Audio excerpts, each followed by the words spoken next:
Assalamualaikum warahmatullahi wabarakatuh. Apa kabar Bapak Ibu? Semoga Bapak Ibu dalam keadaan sehat dan selalu diberikan keberkahan dalam setiap urusannya. Bapak Ibu, selama masa PJJ ini muncul berbagai permasalahan baik terkait proses belajar maupun perilaku Ananda. Panduan ini adalah tanda hormat dan cinta kami kepada Bapak Ibu yang telah bersabar mendampingi Ananda. Kami ingin berbagi beberapa strategi maupun tips-tips pendampingan belajar anak yang dapat Bapak Ibu terapkan di rumah. Semoga bermanfaat. Sejatinya, makna pendampingan itu sendiri bukanlah sekedar menuntaskan tugas-tugas, tetapi juga mendorong terbentuknya karakter siswa yang peduli, mandiri, dan bertanggung jawab terhadap dirinya sendiri. Bapak Ibu, kehadiran kita dalam mendampingi Ananda bukan berarti harus selalu duduk di sebelahnya, atau kita yang sibuk mengejar penyelesaian tugas-tugas Ananda. Ada hal yang lebih penting ketimbang mengejar banyaknya konten. Yang diharapkan dari sebuah proses pendidikan adalah terbentuknya keterampilan-keterampilan dasar belajar, sehingga anak mampu mendorong dirinya untuk memahami dan mengamalkan ilmu yang dipelajari.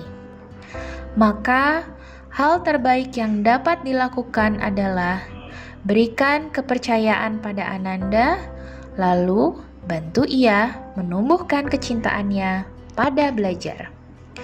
Ketika belajar terasa menyenangkan, Ananda akan memaknainya secara positif dan menumbuhkan kecintaannya pada belajar. Namun, tentu saja, setiap keluarga memiliki caranya masing-masing untuk menciptakan situasi belajar yang menyenangkan.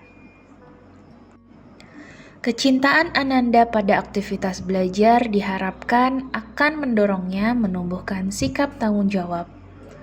Untuk menumbuhkan tanggung jawab Ananda, kita dapat mencoba 3 strategi berikut.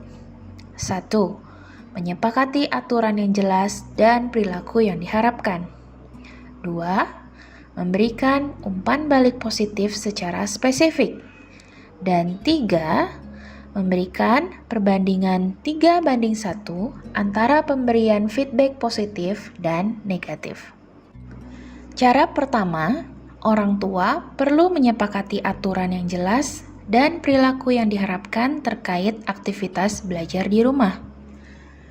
Meskipun setiap anak berbeda dan ekspektasi dari target aktivitas dapat berbeda antara rumah dan sekolah, namun, adanya aturan ini akan berdampak besar pada sikap anak. Dalam pemberian aturan, kita dapat menggunakan kalimat-kalimat positif agar terbentuk aturan yang lebih efektif untuk anak. Contohnya, ada aturan ikuti kelas sesuai jadwal. Lebih tepat dan lebih positif dibanding kita menggunakan kalimat jangan tinggalan kelas. Dan contoh-contoh selanjutnya. Fokuslah pada aktivitas apa yang mau menjadi target, bukan hanya sekedar memberikan larangan-larangan. Dan dalam menetapkan aturan ini, kita bisa batasi menjadi 3-5 aturan per hari. Dilakukan secara konsisten selama 2 minggu berturut-turut. Setelah itu, baru kita tambah ke perilaku lainnya. Pemberian aturan ini bukan untuk memberi batasan gerak anak, tetapi dengan aturan yang jelas dan konsisten akan menumbuhkan kemampuan anak dalam meregulasi dirinya. Pemberian umpan balik yang positif dan spesifik akan membuat anak membentuk perilaku sesuai yang diharapkan. Hal ini juga dapat berdampak untuk meningkatkan kepercayaan diri anak. Bukan hanya memberikan kalimat pujian, "Good job!" tetapi lengkapi dengan mengatakan hal apa yang sudah bisa ia capai dan jangan lupa katakan sambil tersenyum. Contohnya, Hari ini kamu sudah bisa menyiapkan alat belajar sendiri. Atau, hebat deh, kamu mulai berani bertanya pada guru saat ada yang tidak kamu pahami. Dan yang ketiga, berikan umpan balik positif 3:1 atau 75%. Maksudnya adalah memberikan setidaknya 3 komentar positif untuk setiap 1 komentar negatif. Perbandingan pemberian umpan balik untuk perilaku positif negatif ini berdampak pada hubungan dan kesehatan emosi. Jika kita lebih banyak memberikan komentar pada perilaku negatifnya, maka dapat menurunkan kepercayaan diri dan menurunkan motivasi anak. Contohnya, hari ini Ananda sudah langsung merapikan tempat tidur saat bangun, membantu mencuci piring tapi ada piring yang pecah, kemudian ia sudah menyelesaikan tugasnya tanpa perlu diingatkan. Kita bisa memberikan feedback positif atas 3 sikap positif yang sudah ditampilkan dan koreksi 1 kesalahan hari ini. Kita bisa mengatakan, tolong lebih hati-hati lagi ya nanti saat kamu mencuci piring. Tidak apa-apa jika belum bisa mencuci piring yang berbahan keramik. Boleh mencuci yang berbahan plastik dulu saja. Tapi hari ini kamu oke deh. Sudah inisiatif bantu cuci piring, merapikan tempat tidur, dan tugas sekolahnya juga sudah selesai. Nah, bagaimana jika tidak ada hal baik yang ia lakukan dan lebih banyak melakukan kesalahan?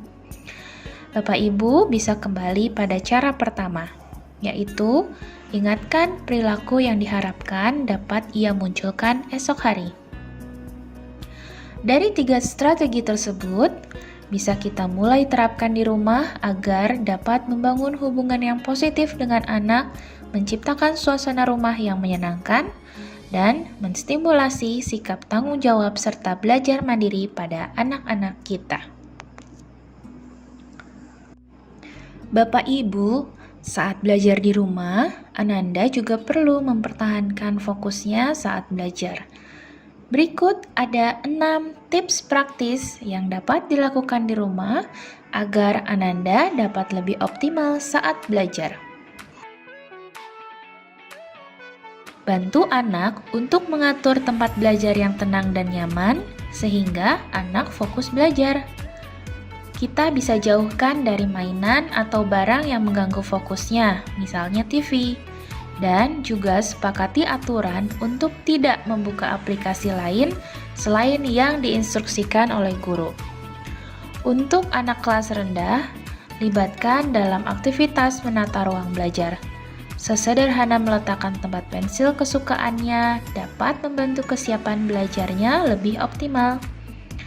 Orang tua berperan sebagai konseptor utama, sedangkan anak membantu pelaksanaannya, seperti menata ruang belajar. Sedangkan untuk anak kelas tinggi dapat didorong dan diberikan pilihan-pilihan untuk mengatur tempat belajarnya sendiri. Tawarkan bantuan jika ia membutuhkan peran orang tua pada hal tertentu. Anak dapat diberi kesempatan sebagai konseptor dalam mengatur tempat belajarnya sesuai kemampuannya. Pemberian jeda pada saat pembelajaran online. Beberapa anak mungkin kesulitan untuk duduk tenang selama kelas berlangsung. Melakukan olahraga atau gerakan-gerakan yang ringan dapat membantu anak untuk fokus kembali, mengurangi stres, dan mencegah timbulnya kecemasan. Semisal melakukan gerakan-gerakan senam otak sebelum sesi pembelajaran online atau ketika jeda istirahat.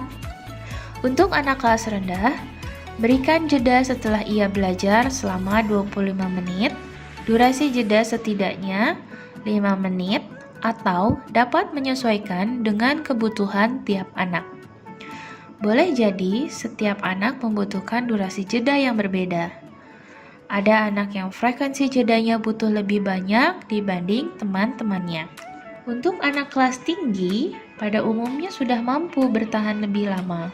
Namun tetap perhatikan kebutuhannya untuk tetap ada jeda setelah ia belajar selama 30-45 menit. Sama halnya dengan siswa kelas rendah, setidaknya beri jeda selama 5 menit atau menyesuaikan dengan kebutuhannya. Saat jeda, pastikan ia tidak kembali terpapar dengan gadget sehingga matanya benar-benar istirahat. Yang ketiga adalah pengaturan waktu. Salah satu cara membantu anak mengembangkan kemampuan regulasinya adalah dengan jadwal harian. Bantu anak untuk membiasakan diri dengan jadwal yang terstruktur dan konsisten, dan beri jeda atau waktu istirahat ketika anak tampak frustasi, cemas, atau sangat terganggu. Untuk anak kelas rendah, dapat dibantu dengan membuat jadwal yang memiliki bentuk-bentuk menarik, berwarna, dan menggunakan gambar-gambar sehingga mudah dipahami. Untuk anak kelas tinggi, dapat dilatih menyusun jadwal hariannya sendiri, mencatat maupun menambahkan detail keterangan pada jadwal yang ia buat sesuai kebutuhannya. Yang keempat adalah fleksibel. Ketika anak dihadapkan pada tugas yang sulit serta membutuhkan dukungan dan pendampingan, orang tua dapat bersikap fleksibel terhadap jadwal yang ada. Tidak apa menunda tugas untuk dikerjakan hingga orang tua leluasa melakukan pendampingan dan mengkomunikasikan hal-hal semacam itu kepada guru akan sangat membantu. Yang kelima adalah beri ruang dan kesempatan untuk anak tetap terhubung dengan teman-temannya. Ketika anak menghadapi kesulitan, dukungan dari teman-teman dapat membantu mempertahankan semangatnya. Yang keenam adalah komunikasi dengan guru. Membangun dialog dan komunikasi dengan guru adalah hal yang penting untuk dilakukan.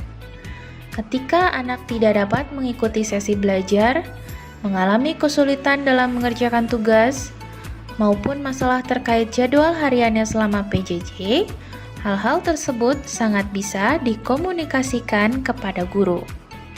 Untuk anak kelas tinggi, dapat didorong untuk langsung menghubungi walas atau guru yang mengajar. Sedangkan untuk kelas rendah, dapat dibantu oleh orang tua, namun sudah bisa diarahkan untuk bertanya sendiri kepada guru. Misalnya, orang tua yang menelpon, namun yang berbicara langsung antara anak dengan guru. Atau orang tua bisa memfasilitasi anak agar bisa mengirimkan voice note dalam mengajukan pertanyaan kepada guru, lalu minta anak yang mendengarkan sendiri jawaban dari guru. Dari beberapa hal yang sudah disampaikan mengenai makna di balik pendampingan belajar itu sendiri, strategi dalam membangun sikap belajar mandiri dan tanggung jawab, serta hal-hal praktis yang dapat kita lakukan di rumah untuk menjaga fokus anak selama belajar, jangan lupa kita juga perlu tetap fokus terhadap kekuatan dan kebaikan yang dimiliki anak, serta tetap membangun hubungan yang positif dengan anak. Karena hubungan yang positif akan menciptakan pengalaman belajar yang juga positif bagi anak. Semangat Bapak Ibu, insya Allah lelah yang dirasakan Bapak Ibu ini lillah dan membawa keberkahan untuk Bapak Ibu semua. Wassalamualaikum warahmatullahi wabarakatuh.